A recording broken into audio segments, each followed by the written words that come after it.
सत्संग में आके पापी पार हो जाते हैं। आइए गुरु रविदास महाराज जी की एक अमूल्य पावन वाणी से जुड़ जाते हैं और आइए मिलकर सत्संग करते हैं। सतगुरु रविदास महाराज की जय। क्या पता है कि प्रेम पंथ की पाल की रविदास बैठियो आए और साचे स्वामी मिलन को आनंद कहा न जाए। कि जब वो स्वामी इस आत्मा को मिल जाता है तो उसका आनंद किसी को कहने सुनने योग्य नहीं रहता, उसका तो वो अंदर ही अंदर उसका अनुभव करता रहता है।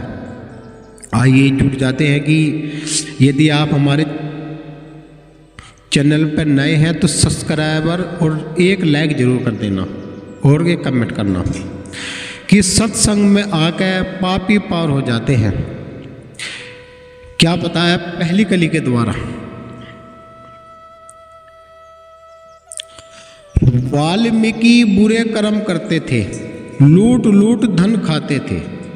आप एक चीज जान लीजिएगा कि वाल्मीकि बुरे कर्म करते थे, लूट लूट धन खाते थे। सपत ऋषि बनखंड में मिल गए, सत का मार्ग पाते थे। देखिएगा कि महर्षि वाल्मीकि का नाम आपने सभी ने सुना होगा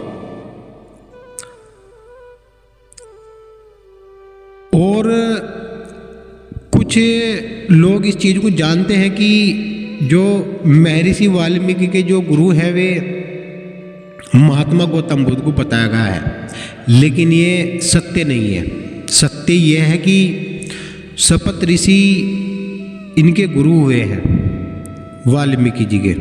वाल्मीकि जो बुरे कर्म करते थे, लूट लूट कर धन खाते थे। सपत ऋषि जब बनखंड में उन्हें मिल गए तो उन्हें सच्चा मार्ग दिखाया उनको।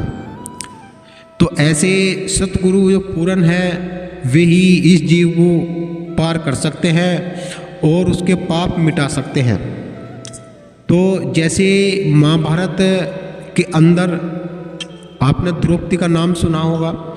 द्रौपदी की जब चीरहरण हो रहा था, उसकी वस्त्र हरण हो रहा था, उस समय सपत ऋषि ने उनकी लाज बचाई थी, लेकिन वहाँ कृष्ण भगवान जी को दिखाया है। ये भी सत्य नहीं है, क्योंकि जिस समय कृष्ण भगवान ने स्वयं कहा था द्रौपदी से कि हे द्रौपदी तू एक यज्ञ करा ले और यज्ञ में पूर्ण सतगुरु को तू भोजन करा दे और उनसे अपना यज्ञ संपन्न करा ले। तो द्रौपदी कहने लगी महाराज मुझे मेरा मार्गदर्शन आप करो कि मैं ऐसे कहाँ से वे संत लाऊं जो पूर्ण संत है समय के। तो कृष्ण भगवान कहते हैं कि द्रौपदी आज के समय के जो पूर्ण मालिक सतगुरु है वे सपत ऋषि हैं, जा तू उनके पास जा और वे ही तेरा यज्ञ पूरा कराएंगे। और जब तेरा यज्ञ पूरा हो जाएगा तो आकाश में घंटे घड़ियाल बजने शुरू हो जाएंगे। उसने कहा ठीक है। तो ऐसे ही द्रौपदी ने निमंत्रण भिजवाया सपत ऋषि महाराज के पास और कहने लगे कि महाराज हमारा एक यज्ञ पूरा करा दो। सपत ऋषि महाराज कहने लगे ठीक है भाई करा देंगे।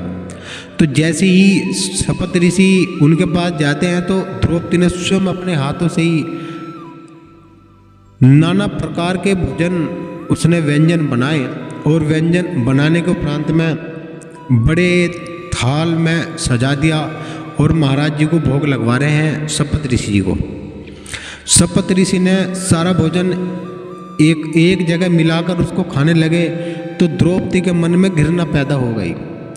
द्रौपदी के मन में जब घृणा पैदा हो गई और उसके मन में बुरे बुरे ख्याल महाराज के प्रति आने लगे तो महाराज भोजन करके चल दिए। घंटे नहीं बजे आकाश में, घड़ियाल नहीं बनी। द्रौपदी पांडव परेशान हो गए कि तो क्या हो गया। तो जब ही पांडव और द्रौपदी कृष्ण भगवान जी के पास जाते हैं कि महाराज आकाश में आप बता रहे थे कि जब यज्ञ पूर्ण हो जाएगा तो घंटे घड़ियाल बजेगी, लेकिन वो तो बजे ही नहीं है।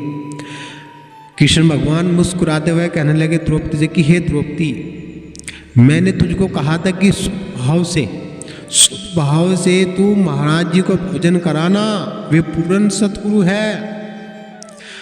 पूर्ण सतगुरु ऐसे होते हैं कि सभी आत्माओं को उन्हें ज्ञान होता है, उनको बोध होता है, जिनको आत्मज्ञानी, जो बिना देह, हम उन्हें देह में देखते हैं लेकिन वे विधेयी है, बिना देह के।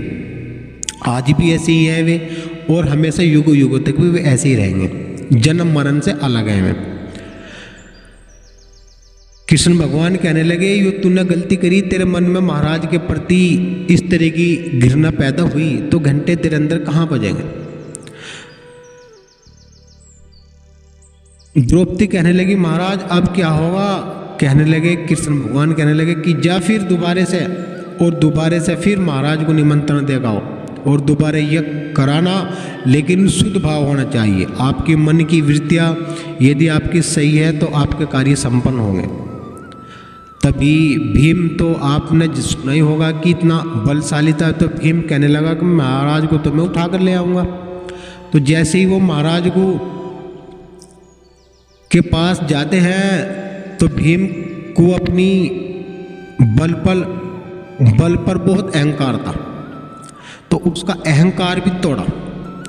तो जैसे ही भीम उनकी कुटिया पर जाता है और भीम कहता है, अरे महाराज वहाँ आपके लिए इतने स्वादिष्ट भोजन बना रखे हैं, चलो आप उनका भोग लगा लो। तो महाराज कहते हैं कि नहीं भाई, मैं नहीं जाऊँगा, क्योंकि महाराज तो आत्मज्ञानी थे। तो भीम कहने लगा, महाराज आप नहीं जाओगे तो मैं आपको उठा कर ले जाऊँगा। तो महाराज कहने लगे, क्या तू उठा सकता है मुझको। नो को हाँ उठा लूँगा। तो ठीक है, वो खुंटी पर जो मेरा थिल्ला टंग रहा है, जो उसको उतार के ले आ। अगर तू उसको उतार ला तो मैं तेरे संग, तेरे साथ चलूँगा। तो जैसे ही भीम उस करछी को उतारने के लिए आगे को चलता है और जैसे उतारने का प्रयास करता है, लेकिन वो उतरती नहीं है। भीम को पसीना आ गया, लेकिन घंटे 2 घंटे उन्होंने प्रयास करा, लेकिन उस पर चीज़ हटी नहीं। तो महाराज कहने लगे, क्या हुआ भाई, बहुत देर लगा दी, क्या हुआ, तेरे में तो बहुत बल है, उतरा क्यों नहीं। थक गया, महाराज के पैरों में गिर गया कि हे महाराज मुझे क्षमा कर दो। महाराज ने कहा जा। तो ऐसे ही वापस चला जाता है और सारा वृत्तांत कृष्ण भगवान और द्रौपदी को सुना देता है। महाराज से कहता है कि महाराज ने मुझको ऐसे ऐसे कहा है। तो उसी समय द्रौपदी के मन में बात आई, तो कृष्ण भगवान कहने लगे, हे द्रौपदी तू ही जा और नंगे पैर जाना। तो वहीं से द्रौपदी कहती है कि संत मिलन जो जाए तज माया अभिमान, और जो जो पग मैं धरू कोटि यज्ञ समान। उस समय सतगुरु जो है समझ लेते हैं, और उनको कौन कौन याद करता है, कौन कौन से कर्म करता है, महाराज को सब चीज़ों का ज्ञान होता है। उनको ही आत्मज्ञानी गुरु कहते हैं। तो ऐसे ही जब द्रौपदी महाराज से मिलने के लिए गई, उनको लेने के लिए, तो महाराज से कहती है कि हे महाराज, यदि ये बात सत्य है कि संत मिलन जो जाए तज माया अभिमान, और जो जो मैं पग आगे धरूँ कोटि यज्ञ सम्मान। की हे महाराज मैं आपकी शरण में आई हूँ, मेरी लाज राख ले और मेरे साथ चल, हमारा वो यज्ञ संपन्न करा दे। महाराज जी उसकी नम्रता विनती स्वीकार करी, और स्वीकार करने के उपरांत में उनके साथ गए। द्रौपदी ने फिर दोबारा से बहुत व्यंजन बनाए और महाराज जी को जिमाने लगी, खुद हवा करने लगी। शुद्ध विचारों से उसने भोजन करा तो उसका यज्ञ संपन्न हुआ। आकाश में घंटे घड़ियाल बजने लगे, उसका यज्ञ संपन्न हो गया। बोलिए सतगुरु रविदास महाराज की जय। ऐसे शपथ ऋषि थे महाराज। तो वाल्मीकि जी के जो गुरु हुए वे शपथ ऋषि हुए। आप इस चीज़ को समझ लीजिए, कहीं कोई बातचीत आने लगी तो कम से कम इतना ज्ञान होना बहुत ज़रूरी है कि सत्संग में आकर पापी पार हो जाते हैं। क्या बताया दूसरी कली के द्वारा कि पूजा कुब्जी सदना मंडली धन्ना भगत कहते थे, और संतों की शरण होकर विषम भी सुख पाते थे। आपने सुना होगा, धन्ना भगत का नाम सुना होगा, सदना कसाई का नाम सुना होगा, कुब्जा कुब्जी का नाम सुना होगा, भीष्म का नाम सुना होगा। भीष्म ने भी संतों की बड़ी सेवा करी।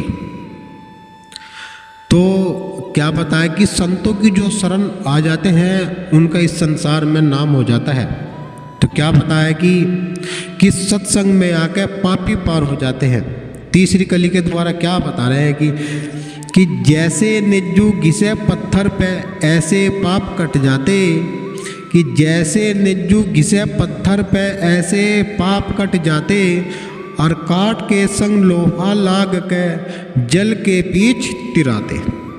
अब आप एक बात देख लो कि जैसे कुएं से पानी खींचते हैं तो पत्थर पे भी और लोहे पे भी रगड़ से रस्सी निशान बना देती है, ऐसे ही पाप कट जाते हैं सत्संग के अंदर। सत्य ही एक संसार में एक ऐसी अमोलक धरोहर है।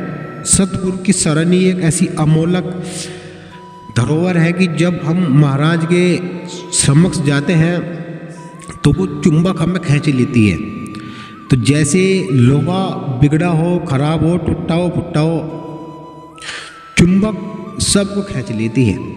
ऐसे ही वो ज्ञान है, सत का जो ज्ञान होता है वो बहुत अखंड ज्ञान होता है। तो सत्संग में आकर पापी पार हो जाते हैं।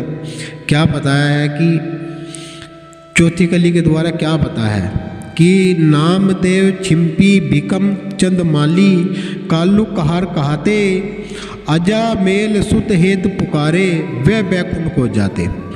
आपने नामदेव का नाम सुना होगा, छिंपी का नाम सुना होगा, भिकम चंद माली कालू कहार कहते थे, अजा मेल सुत हेत पुकारे वे बैकुंठ को जाते थे। कि जिसने भी इस संसार के अंदर सत को शीश नवाया है वो तो बैकुंठ धाम गए हैं।